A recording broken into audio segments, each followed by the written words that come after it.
it's a very small thing, but trust me, it makes a big difference if you can change your communication slightly to adapt to the culture here in Colombia. All right, so let's talk about some cultural differences that are really important for you to know if you're not from Colombia, coming from the US, especially you're brand new here. There's some things that are very important that is going to make working with your new assistant so much easier and so much smoother, and you'll be able to get so much more out of it and have a better time and retain them longer. And so the first thing is just being someone who's friendly and greeting at the beginning of conversations. So in the US, we oftentimes will just go straight to business when it comes to having a conversation with someone, where you might send a text and say, hey, did you get that report back to me? Instead, if you do that here in Colombia, what will oftentimes happen is they may take it that you're upset with them, that you're too serious, and they also take it very personally here. And so what you want to do is, instead of going direct to business, you can just send a message, say, hey, how are you? How was your day? And then they say, good, great, how was your day? And then you go, hey, did you get that report, right? It's a very small thing, but trust me, it makes a big difference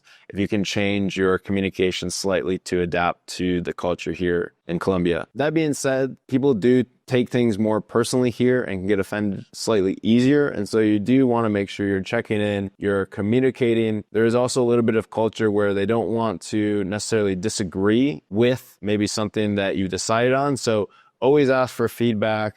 Encourage them to have different ideas, to disagree with maybe what you're suggesting if they have a better way of looking at it or seeing it, because otherwise they may oftentimes just not share with you or not open up to you. So you have to create that culture of openness here.